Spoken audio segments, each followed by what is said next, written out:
both in purple today with the Hey. red hair. Yep. Hi, Hi, this is Kim, Amy. and we're going to read to you from the Urantia book. But first, we have 365 Days of Walking the Red Road by Terry Jean. Okay, And today is February 24th. February 24th. We have 5 Wounds, who was a Nez Perce warrior. Okay, so I tried to find information about this person, and all I could find was that he fought in a skirmish or a war, a suicide mission. It actually says against some what does it say that? Some kind of mission against general.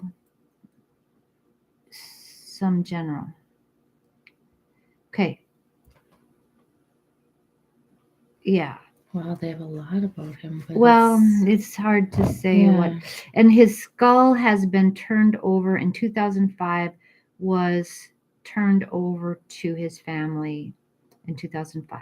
His native name is Pakatos Oyin. Pakatos Oyin.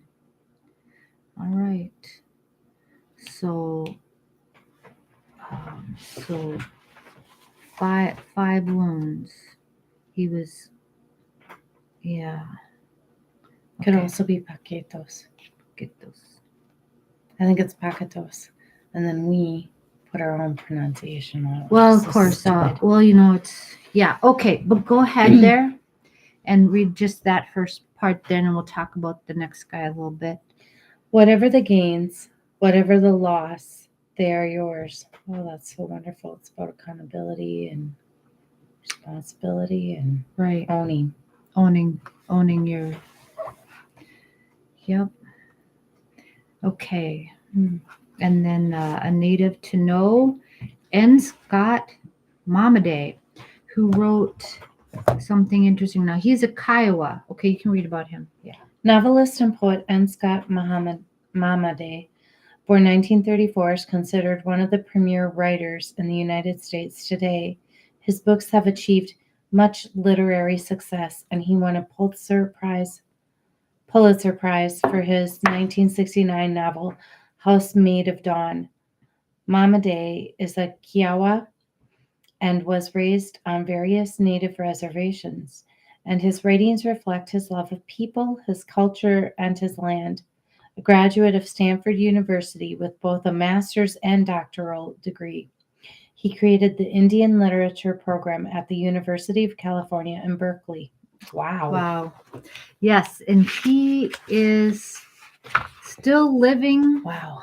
He is 87 years old, and he lives in Lawton, Oklahoma. So thank Navarre Scott Momaday.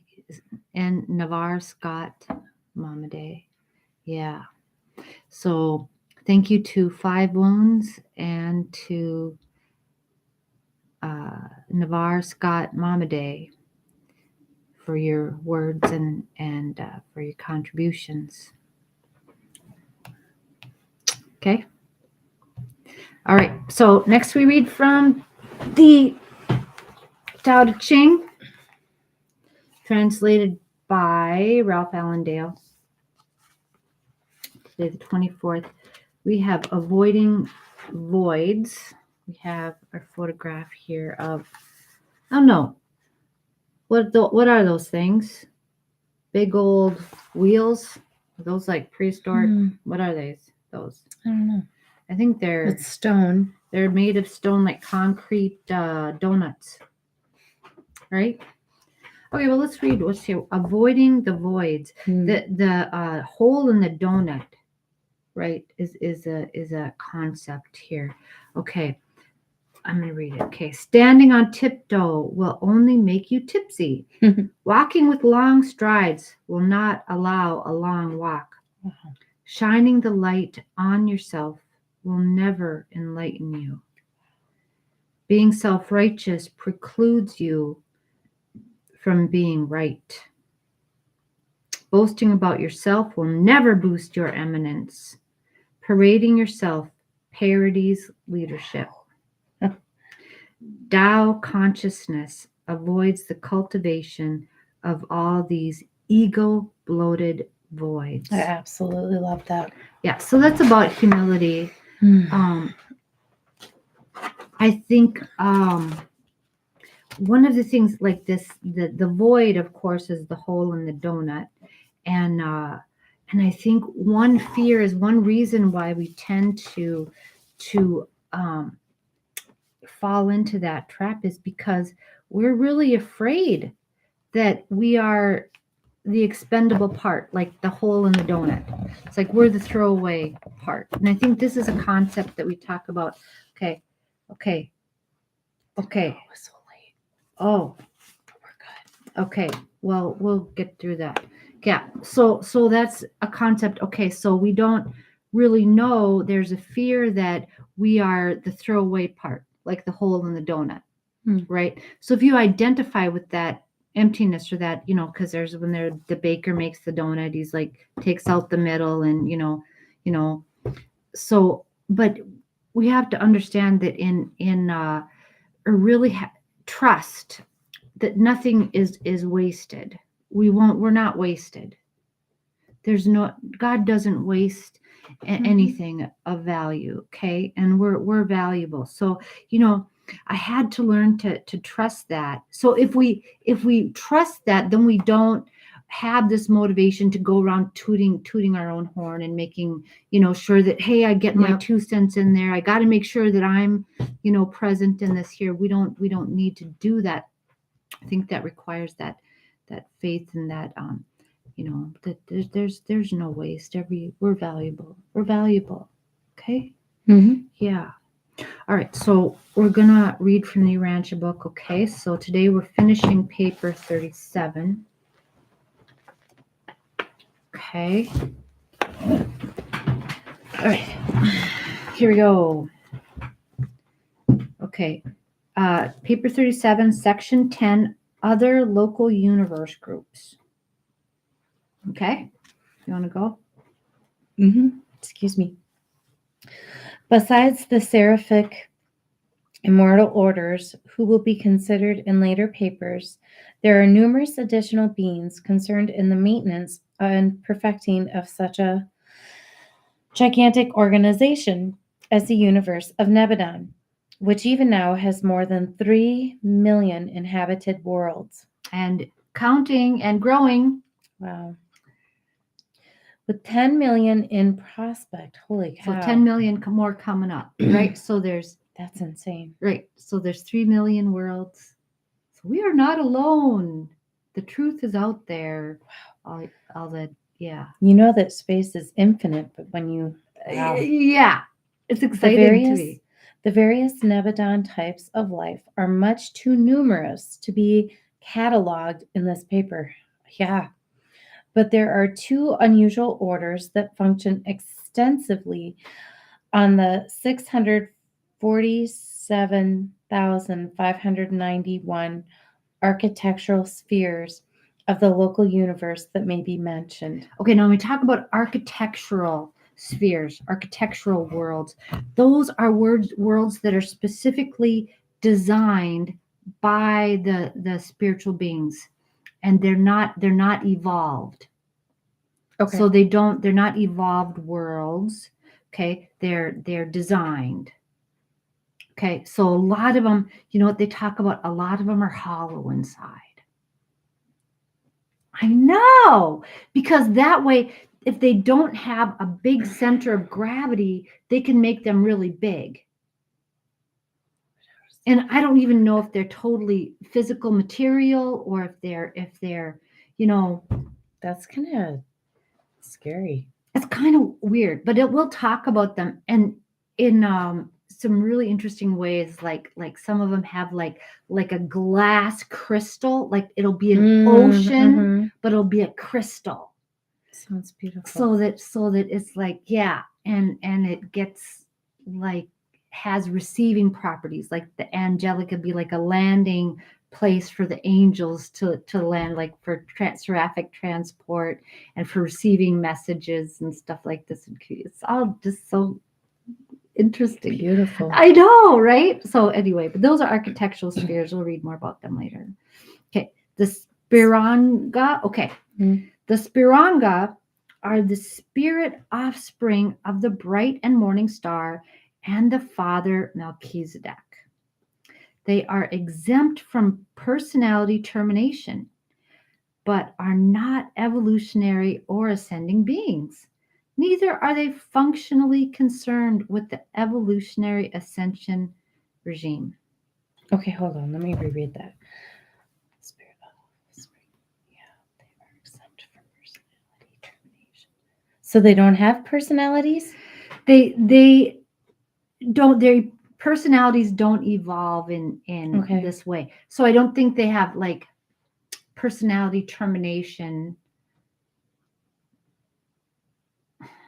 Yeah. Spirit helpers of the local universe executing the routine spirit tests. Okay, let's read That's it. just mind blowing because I don't Yeah. know how that. Okay. Yeah, I know. Now I don't know how it works either. Say they are exempt from personality termination, but are not evolutionary ascending beings. Neither are they functionally concerned with the evolutionary ascension regime. They are the spirit helpers of the local universe, executing the routine spirit tasks of Nebadon. So they're like company gophers, kind of. I think you know what I mean. But they don't ascend, they don't descend. They're just they just have, I think they're probably immortal because they don't have personality termination, because they're not going to be like, see, we have, you know, like we can be bad enough so that we can be terminated. Okay, so these guys are, I think, exempt from that kind of consideration. Probably they're just they're helpers. They're probably low enough on the to not warrant that kind of concern. Okay, I think. I don't know. Okay, the Spornasia. Okay, the architectural headquarters worlds of the local universe are real world physical creations. There is much work connected with their physical upkeep.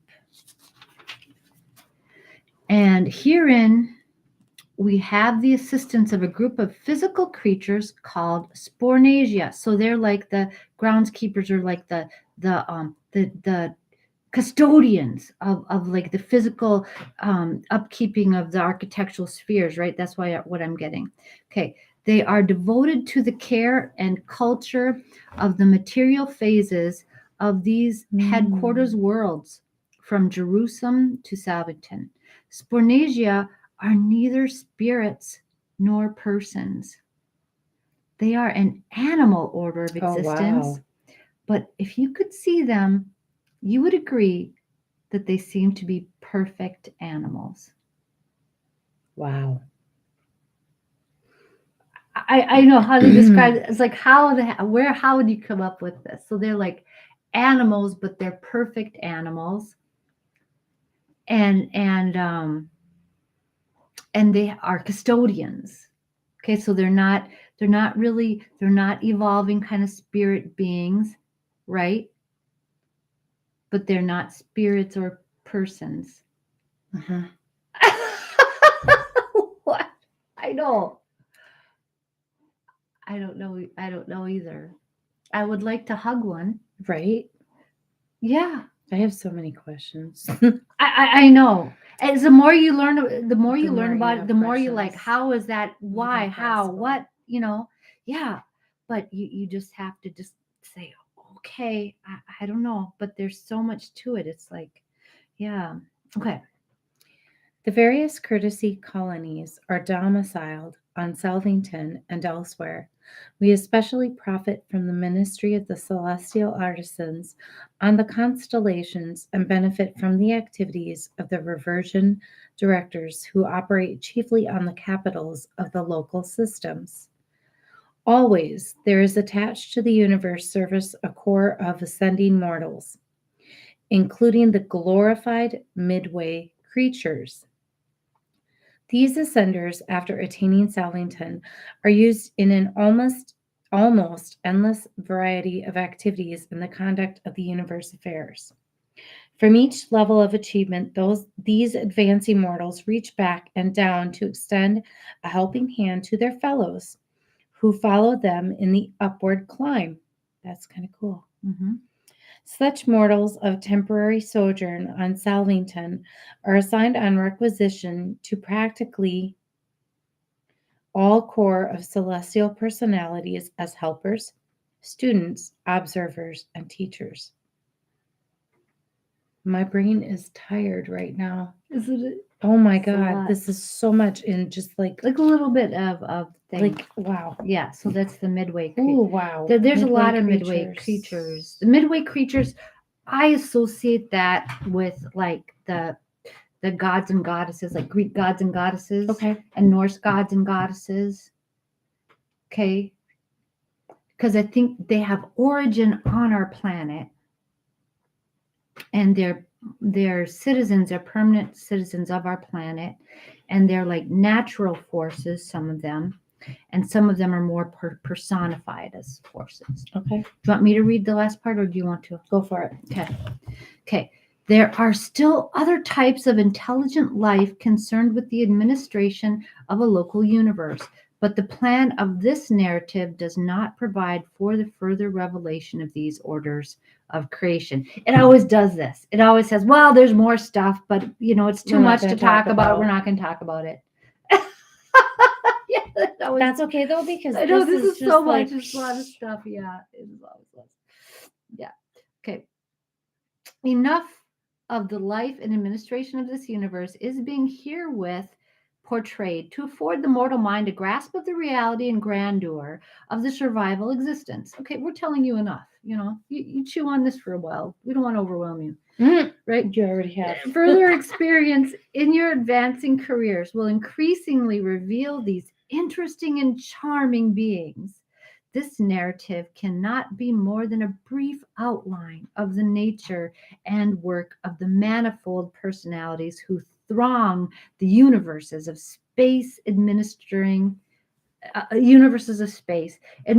these creations as enormous training schools wherein the pilgrims of time, that's us, advance from life to life and from world to world until they are lovingly dispatched from the borders of the universe of their origin to the higher educational regime of the super universe, and thence on to the spirit training world of Havona, and eventually to paradise and the high destiny of the finalators. The eternal assignment on missions not yet revealed to the universes of time and space. Dictated by a brilliant evening star of Nebadon, number 1146 of the created core. Wow. I just love how they give everything numbers and everything is details. Like, this is my precise one, so I'm accountable. That's accountability. yeah. So that a specific being is accountable for these words.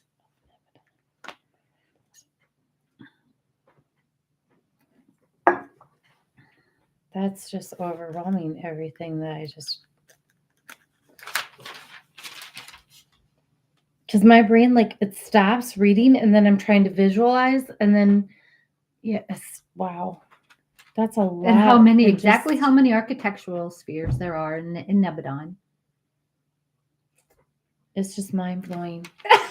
Yeah. Like, we see stuff on such a tiny little scale. I know.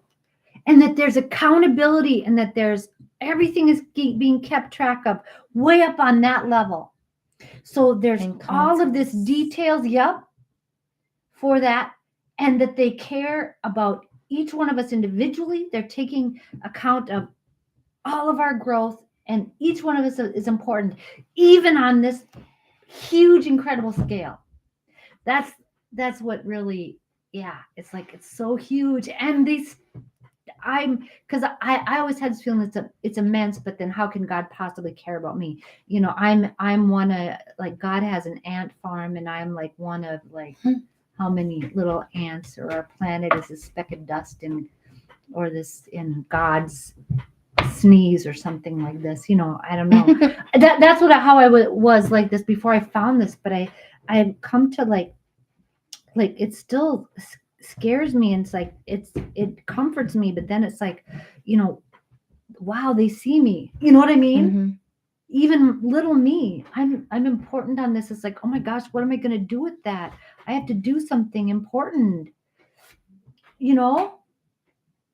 to make my father proud of me, to make myself worthy of that. I don't know what to do sometimes, but then sometimes, yeah, because it's like I've always been the mouse in the corner, the fly on the wall. So, but so that's kind of like where I go. It's like I can't hide now. I think sometimes like what God's teaching me is to just shut the bleep up, quiet my mind, and just hear the messages that are coming and observe. Yeah. And not have to react, to not even have to respond, to not have to speak, to just sit in it and observe and grow from just visualizing the experience and being in it, not having, or being of it, but not having to be in it. Okay. So not having to like control it and trying to do something about it. Mm-hmm. So a lot of times I fall into this thing where I feel like I have to do something to earn a place in that. And I think that's how we were raised. That's, yeah, or maybe that's a female thing. I don't know. But to be worthy of that, that I have to earn it, but it's not, it's grace. It's through Mm-hmm. grace. It's not earned. It's just because God loves us, because we're his children. Yeah. So that's a miracle. But anyway. Okay, so tomorrow we'll have a shorter one, a little bit. Oh, wow. So Yeah. it's like a little short for a while. Okay. So, okay. Tomorrow We'll do paper. Friday. We'll start on paper 38. Okay. All right. Do you got anything for Black History Month? Yeah. Let's respect and honor all of the men that are musicians and songwriters. And since we've missed a few days, President Barack Obama and Michelle Obama. Yeah, I'm grateful for them. I'm very grateful. So and grateful to their contributions. And Harriet Tubman. I'm learning so much more about the tunnels all over and the Underground Railway. Right. And it's crazy when you think about all the work and all the sacrifice that went into that and all the secrecy. She was a warrior. Now, she, things that I've heard about her, she'd, be like, you got to drug the babies, man. Mommies, you got to make your babies go to sleep. Okay. Or we're not going to get through what they need to get through, because they can't be making any sounds. Nice. So you got to drug your babies. Mm-hmm. So, yeah. Okay. I would like to mention all the wonderful athletes, because it was Olympics, right? Yeah. Right. So, Jesse Owens, some of the first Black Olympians, right? That's incredible. Yeah. Yeah. Let me just do that here. I remember.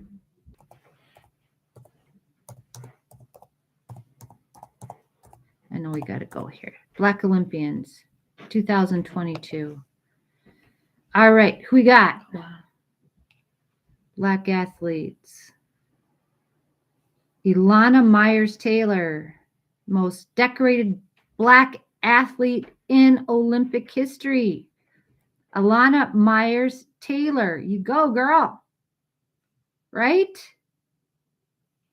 She was in like Jackson. and Aaron Jackson. Okay, so this is here.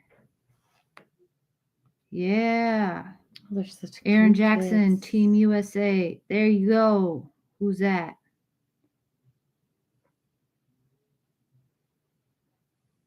Speedy J. Aaron Jackson. Mama Biney. Mm-hmm. Mama Biney. There's a person actually named Mama. That's their name. I don't know if they're actually. It could be a translation. Yeah. Mama Biney. Okay. Could be translation. What team is that?